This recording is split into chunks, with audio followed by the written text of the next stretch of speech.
Bienvenue chez Steven Spielberg. Dès le générique d'ouverture de Duel, le jeune Spielberg nous donne les clés de son cinéma. Une ambiance étrangement inquiétante, le spectre d'un vélo d'enfant, une maison familiale vidée de vie et une caméra obscura qui devient notre regard et inversement. Spielberg et le public ne font déjà plus qu'un.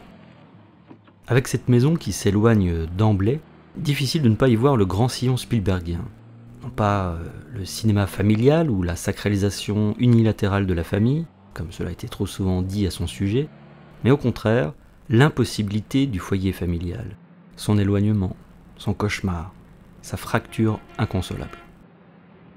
Le générique de Duel raconte un père partant au travail, un père ici sans visage, devenu machine. Dans une société surexposée, de métal, et de bitume, et de béton, mais aussi de lignes, de signes, de sons, de fantômes, de silhouettes. Le générique de Duel, spécialement conçu pour sa sortie cinéma en 1973, s'inscrit dans un étrange tunnel, autre marque de fabrique future de Spielberg, métamorphoser notre monde quotidien en territoire fantastique, science-fictionnel, en pellicule de cinéma qui hypnotise. Si les ondes radiophoniques nous font entendre ici des voix humaines, elles restent encore à l'état de vibration électromagnétique, de revenants post-apocalyptiques, les restes peut-être d'une civilisation. Étrange entrée en matière que cette poussée en avant, semblable à un jeu vidéo avant l'heure, filmé à hauteur de véhicule et non à hauteur de conducteur. Cette longue introduction en fiction symbolise progressivement un éloignement dans la condition humaine, vers une sorte de quatrième dimension. Des tentacules urbaines et ses codes de la route, le générique nous conduit peu à peu vers un désert primitif, un grand ouest sans cow-boy ni indien, préhistorique.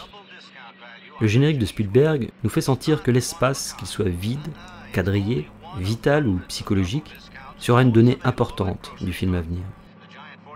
En plus du feulement autoroutier, ce générique laisse entendre des crissements de fréquences radio qui annoncent les cris à venir du film.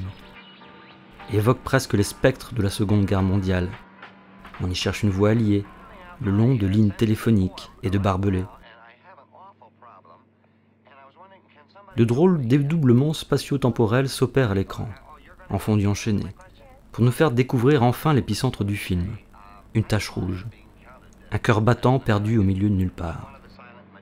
Au même instant, une émission de radio laisse entendre un homme ordinaire, qui confesse ne pas être le chef de famille.